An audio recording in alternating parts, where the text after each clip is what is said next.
Olá, pessoal.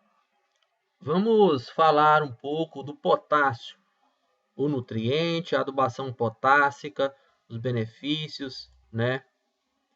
Bom, o objetivo aqui de apresentar o potássio para vocês é entender a dinâmica do potássio no solo e nos ambientes agrícolas, né? Quer dizer, para a nutrição das plantas. E justifica-se porque vocês visem, ao encontrar, né, ou ao encontrar situações de campo lá, tomar a melhor decisão possível no manejo das adubações, das culturas, no que se refere ao potássio, que é um nutriente móvel, né? Bom, nós vamos falar, vamos apresentar para vocês pela plataforma Moodle. Vocês precisam de computadores ou celulares, caneta e papel, e a avaliação será através de questionário. A referência básica é o livro de fertilidade do solo de Novaes et al., ano de 2007. Bem, o potássio, assim como fósforo, né, e alguns nutrientes, é um recurso finito, tem reservas, né, e tende a acabar de acordo com que vai evoluindo o período aí de exploração. É muito essencial para nós, né? Porque nós dependemos dele para nutrir bem as plantas. Então, refere-se à segurança alimentar, né? Muitos solos do Brasil possuem deficiência de potássio, porque o potássio é um nutriente móvel no perfil do solo, e os solos brasileiros são latossolos, que são solos velhos, lixiviados, né? Então, boa parte dos solos brasileiros são deficientes em potássio, tá? É, Existem algumas reservas de potássio no Brasil. Nós temos uma reserva de potássio muito grande na Amazônia. Então lá é um subsolo muito rico em potássio. A reserva de potássio, ela é como se fosse uma mina, né? Não tem mina de fósforo, existe mina de potássio, cloreto de potássio ou sulfato de potássio em forma de sal. Então ele é extraído e purificado. Não há tratamento químico. Então, portanto, é um fertilizante mineral. Não é um fertilizante químico, tá? Porque ele é extraído da forma natural da natureza, tá bem? Bem, o potássio, existe uma certa reserva no Brasil, né? 300 milhões de toneladas aí de estimativa, mas os dois grandes locais que possuem potássio é o Canadá e a Rússia. Grande parte do potássio importado do Brasil vem do Canadá. Bem, o potássio é um nutriente muito móvel, ele possui uma dinâmica de adsorção e desorção dos colóides do solo facilmente. Não ocorre o fenômeno de sorção chamado fixação, como ocorre no fósforo. Então, o potássio ele fica retido nos colóides do solo ou na estrutura do argilo mineral, e isso torna o potássio trocável, às vezes não trocável em estrutura argilo-mineral, que onde o mesmo fica retido na sua estrutura, mas isso, né, em alguns minerais, por isso ele pode ficar fixado nesses minerais, mas é quantidade restrita. O grande quantidade de potássio que fica para nós é o potássio trocável, né? Existe potássio aí na matéria orgânica do solo. O potássio ele tem a característica de ser precipitado, ou seja, na forma de sal, né? E o potássio pode ficar na solução do solo, né? Então, respeitando aqueles fatores quantidade, fator intensidade e fator capacidade do solo. Fica retido na solução do solo ou na fase sólida do solo. Então, ele obedece perfeitamente às leis estequiométricas, né, ou leis de adsorção ou desorção. Ou seja, Se você coloca potássio via fertilizante na solução do solo, o mesmo pode ser deslocado na reação para a esquerda, fixado ou adsorvido nos colóides do solo. E o contrário ocorre, quando uma planta absorve potássio da solução do solo, o solo repõe o potássio para a solução a fase sólida do solo repõe o potássio para a fase líquida do solo e assim a planta poder absorver. Né? Então, obedece às leis estequiométricas e de reversibilidade facilmente. Essa reversibilidade é expressa aqui através dessas setas, né? Ora, o potássio pode vir para a solução através das adubações e mineralização de matéria orgânica, ora o potássio pode sair da esquerda e ir para a direita, passando por processos aí de adsorção e ficar retido nos minerais, né? Mas é uma retenção ou uma adsorção a curto período de prazo. Não é igual o fósforo, que fica retido e fixado e não lábil, não é o caso. Aqui um exemplo de potássio que pode ficar retido e fixado nos argilominerais dos solos, argilominerais do tipo 2:1, por exemplo, né? Ele fica fixado, mas esse potássio ao longo do tempo ele é desprendido porque ocorre então a intemperização do mineral de argila e chega um ponto que o potássio ele é desprendido e vai para a solução do solo, tá? Ou aqui, ó, né? Representado aqui com a água do solo. E assim ele fica disponível para absorção do sistema radicular das plantas.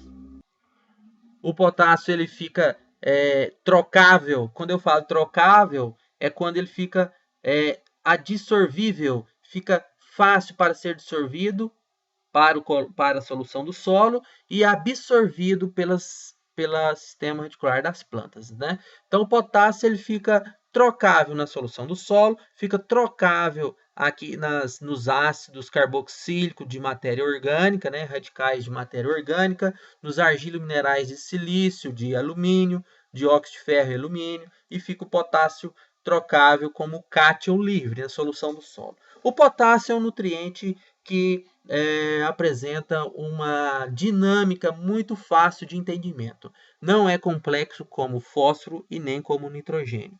Potássio é um sal que não é fixado de forma aniônica ou catiônica com energia forte. Não é. É um sal solúvel, móvel no perfil. Quanto maior a quantidade desse sal potássico na solução do solo, mais, e se tiver água, mais ele é solubilizado, mais ele é lixiviado. E também o potássio é um nutriente característico salino. Ele é muito salino porque é um sal, né? Assim como o Na, que é o sódio, o potássio K+ é um sal muito salino, tá? Então ele é trocável na solução do solo.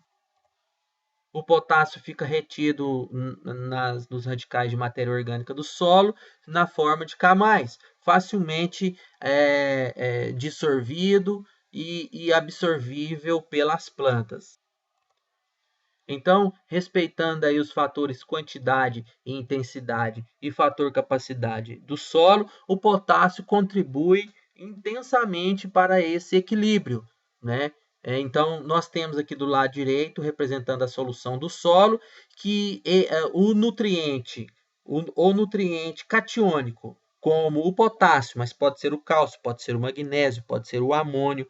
Esse nutriente catiônico que fica aqui na solução do solo, ele tem dois caminhos. Ou melhor, ele tem três caminhos. Ou ele é deslocado para a esquerda e adsorvido nos colóides ou na fase sólida do solo, ou esse nutriente ele é absorvido pelas plantas, ou esse nutriente pode sofrer lixiviação, tá?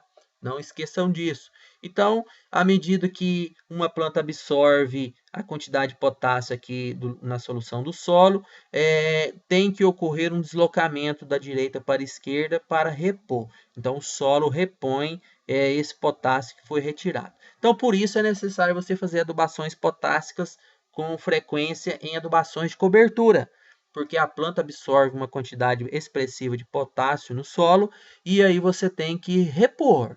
Se você não repor, tende a deslocar do solo, mas chega um ponto que o solo esgota, né? Então você tem que fazer adubação potássica para repor o potássio que fica na solução do solo.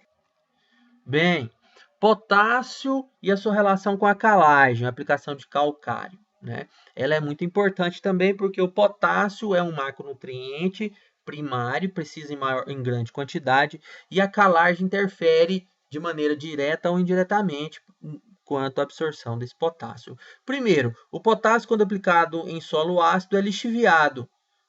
Quando eu falo em solo ácido, é porque há uma alta quantidade de hidrogênio e alumínio ocupando as cargas negativas do solo, que deveriam estar sendo ocupadas com potássio.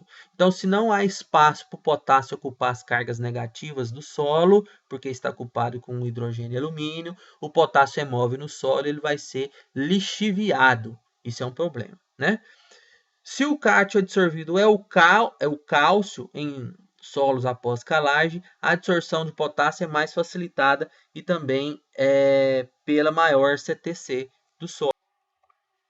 Isso porque é através da fonte de calcário, né? Após a calagem, porque a calagem é uma fonte de cálcio, é uma fonte de magnésio, mas também a calagem neutraliza quem?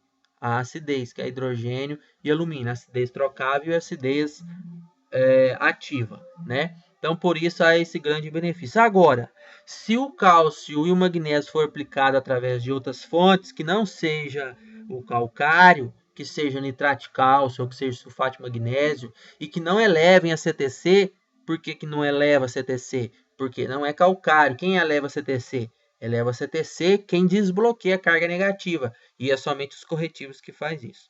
Então, quando não é aplicado, quando o cálcio e magnésio não for aplicado através dessas fontes corretivas que aumenta a CTC, a competição pode aumentar muito pelo cisto de absorção do potássio. Então, pode ser um problema. Pode ser um problema. Se você aplicar cálcio e magnésio em excesso, que não seja através de calcário, você pode causar uma deficiência de potássio. Se aplica cálcio e magnésio demais, reduz a absorção de potássio, tá? Esses três cátions, eles têm que estar em constante equilíbrio e nunca em desequilíbrio. Bem, o potássio e a textura do solo, né? Solos mais ricos em matéria orgânica e argila, há uma maior CTC. Nós já falamos disso. E se há uma maior CTC, quer dizer que há uma maior quantidade de carga negativa, portanto, há uma maior absorção de potássio, porque ele é um cátion que troca-se essa carga elétrica negativa da CTC do solo. Com isso, é claro que vai ocorrer uma menor lixiviação do potássio. Então, resumindo, se o teor de matéria orgânica é mais alto ou o teor de argila é mais alto, você tem uma menor predisposição de perda de potássio por lixiviação. O contrário ocorre. Se o solo for muito arenoso e com baixo teor de matéria orgânica, fique esperto, atenção. Fique esperto porque se qualquer dose excessiva de potássio, você vai perder. Potássio vai ser lixiviado. Você vai, mesma coisa de pegar dinheiro e pôr no fogo. Perde, né? Então, pode ser um prejuízo grande, tá? Volto a relembrar, isso ocorre para nutrientes muito móveis no perfil do solo, como o potássio, como o nitrogênio, né? Como o boro e como o enxofre. Gravou? Então, ótimo. Boro, nitrogênio, enxofre e potássio são os muito móveis no solo. Atenção, cuidado com eles. E todo nutriente móvel no solo fica mais móvel ainda quando o solo é textura arenosa, tá bem? Quanto a essa reação do solo, a gente já comentou que se em solos ácidos a CTC do solo é menor, né? Porque há uma grande quantidade de hidrogênio e alumínio ocupando a CTC, e com isso há uma menor quantidade de carga elétrica disponível, então menos potássio é trocável, absorvido. E aí, se você qualquer quantidade de adubo que você colocar a mais ali, o solo não absorve esse potássio. Então, ele só tem dois destinos agora, ou a ser absorvido ou ser lixiviado. Então, pessoal, para você ter um bom aproveitamento da adubação potássica, faça calagem, aumenta a CTC do solo com matéria orgânica e calagem tá? Eu nem preciso de dizer isso para fósforo, né? Tem que fazer calagem para adubação fosfatada. E para potássica também, né? A diferença, comparando o potássio com o fósforo, é que o fósforo ele é fixado quando dá em solo ácido, né? Já aqui, quando o potássio, a adubação potássica é submetida em solo ácido, o potássio ele será lixiviado. Então, em solos ácidos, adubação potássica, lixiviação. Em solos ácidos, adubação fosfatada, fixação. Ambos você vai ter perda da disponibilidade desses dois macronutrientes. Aqui eu tenho uma série heliotrópica para o equilíbrio iônico no solo para esses nutrientes aqui na fertilidade. Eu estou me referindo ao alumínio, ao cálcio, o magnésio, potássio e o sódio. Então aqui nós temos as bases do solo, né? Essas são as bases, cálcio, magnésio, potássio principalmente, né? Essas são as bases. E só que nós temos um intruso aqui que é o alumínio, que possui carga trivalente, ou seja, ele é muito reativo pelas cargas elétricas do solo. Se tiver alumínio disponível ou trocável na solução do solo, não se preocupe, ele vai ocupar a carga negativa do solo. Isso é um problema. Se alumínio ocupa um átomo de alumínio ocupa 3 cargas negativas do solo, ou seja, 3 cargas a menos que seria disponível para a absorção de cálcio, magnésio e potássio, né? Então, primeira coisa, neutralizem todo o alumínio do solo. Como que você sabe que um solo está com pH, com alumínio neutralizado, acidez trocável neutralizada? Olhando o pH. Se o pH do solo estiver com pH próximo ali de 5,6, significa dizer que todo o alumínio que estava ali está neutralizado ou precipitado. Ele não está trocável. Quando eu falo trocável, é porque ele está pronto para ser trocado ali com cargas negativas. pH acima de 5,5, ok? Então é aí. Bom, então aqui está uma série, né? Quanto da direita para a esquerda, ele é mais forte, né? O alumínio possui uma reatividade maior e o sódio uma reatividade menor. Se o sódio e o potássio têm uma reatividade menor, ele é mais lixiviado no solo, tá certo? Então o alumínio não é lixiviado no solo, ele é altamente preso. Já o potássio ele é lixiviável no solo. Então, o potássio na forma de K+, é atraído para a superfície das argilas e matéria orgânica do solo, quer dizer, as cargas elétricas do solo, né? Tem que ocorrer isso. Ou, então, tem que permanecer no solo, na solução do solo, ou tem que ser absorvido pela planta. Viu 3 caminhos aqui? Ou a planta absorve, ou permanece na solução do solo, que é a fase I, ou é absorvido nos colóides do solo, que é a fase Q. Tá certo? Isso é quando você coloca uma adubação potássica no solo.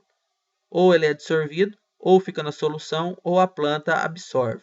Caso contrário, ele será lixiviado. Tá certo? Pensa que eu já cheguei a comentar. Condições que acarretam solos com baixo teor de potássio. Ora, baixos teor de matéria orgânica. Oh, desculpa. Material de origem fraco ou pobre na sua estrutura de potássio, né? Nós temos material de argila mineral rico em potássio e argila mineral pobre em potássio. Quer dizer, por exemplo, um quartzo. Quartzo é um argila mineral primário que é pobre em potássio. Não é o basalto, um argila mineral primário que é rico em potássio. Entendeu? Textura do solo. Solos arenosos, quanto mais arenoso for, menor é o teor de potássio, porque o potássio é muito lixiviado, né? Quer dizer, se passou muita água, percolou muita água ali, carregou o potássio. Solo com alto grau de intemperismo, latossolo, né? Então, essa é uma situação também que promove baixos teores de potássio. Solos do cerrado, né? Menores teores de potássio, né? Bem, meus queridos, o potássio, fontes fertilizantes, potássio no solo. Algumas fontes de fertilizante. Nós temos aqui o principal, cloreto de potássio com cerca de 60% de K2O. Aqui está KCl. cloreto de potássio. O KCl, cloreto de potássio, libera um óxido chamado de K2O. Óxido de potássio é o óxido de potássio que fica disponível na solução do solo, ionizável, e aí ele se torna na forma de K+, pronto para ser absorvido.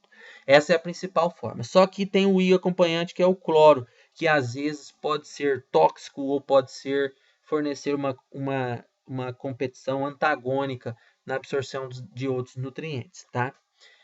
Mas não causa toxicidade, não. Às vezes o que causa é redução de produtividade ou redução da absorção de um outro nutriente aniônico, tá? Nós temos o nitrato de potássio, que é muito interessante porque ele fornece potássio aqui, né? K+, e o nitrato, né? Muito interessante, uma forma de nitrogênio. Nós temos o sulfato de potássio, outra fonte muito importante, que fornece 2 átomos de potássio e um de enxofre, que é um enxofre, é um ânion, é um nutriente, um macronutriente que deve acompanhar a adubação nitrogenada para a formação de proteínas, aminoácidos e proteínas, tá? Então, pessoal, como eu sei qual utilizar? Ora, não sei te responder. Você tem que ter um laudo de análise do solo e procurar equilibrar todos os nutrientes naquele solo. Lá no seu solo, lembra lá do barril da lei de Lindbergh? Pois bem, você tem que procurar equilibrar todos os nutrientes lá. Então, no solo, você tem que procurar equilibrar todos os nutrientes, evitar nutrientes em excesso e muito menos em falta, né? Então, se o seu solo tem muita matéria orgânica que converte muito nitrogênio, você vai usar uma adubação potássica, bem, você pode usar um cloreto de potássio, porque a matéria orgânica fornece nitrogênio e fornece enxofre. Se o seu solo tem baixo teor de matéria orgânica e, e, e, e tem deficiência de enxofre, então você tem que usar uma fonte de potássio do tipo sulfato de potássio, que aí sim você está fornecendo o potássio e o sulfato, entendeu? Então, você vai utilizar a fonte de acordo com o que está precisando no solo. E para isso você tem que fazer uma amostragem bem feita do solo. Pessoal, aqui eu quero destacar a relação existente entre uma boa nutrição, uma nutrição equilibrada para as plantas e o que confere a isso a sua resistência, que confere a resistência das plantas a suportar, a tolerar pragas e doenças. Veja um exemplo aí, ó. Veja um exemplo, ó. Aqui temos uma faixa de soja que sofreu aplicação de fungicida, mas que teve uma baixa adubação com potássio. Aqui nós temos uma faixa mais verde, mais bonita aqui, onde sofreu aplicação de fungicida e com solo com bons teores de potássio, ou fornecido boa quantidade de potássio para a planta. Aqui eu tenho uma aplicação de fungicida, aqui eu tenho ausência de fungicida em solo com alto teor de potássio, né? O que difere aqui é porque não foi feita a aplicação de fungicida. Onde não fez a aplicação de fungicida, a ferrugem atacou mais, né? E eu tenho aqui onde não aplicou fungicida e o solo há uma menor quantidade de potássio. Então veja que quando há uma menor quantidade de potássio para a planta, a severidade da ferrugem foi muito maior, né? Falta potássio e falta fungicida, a ferrugem atacou, entrou solando, né? Falta fungicida, mas tem potássio, a ferrugem entrou de maneira mais leve, né?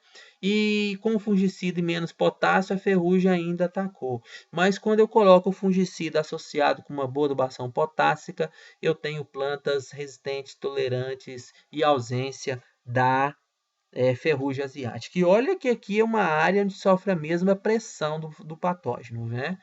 É importante esse dado, né? Então isso mostra que você tem que manter uma boa nutrição para qualquer planta, para que ela fique resistente e tolerante aos fatores adversos. Assim é nós, né?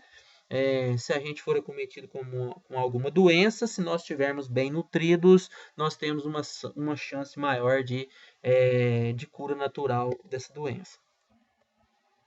Bem, pessoal, então, manejo da adubação potássica. Ora, manejo da adubação potássica. Bem, o potássio, assim como o nitrogênio, são nutrientes móveis no solo, assim como o boro e o enxofre, que são nutrientes móveis no solo.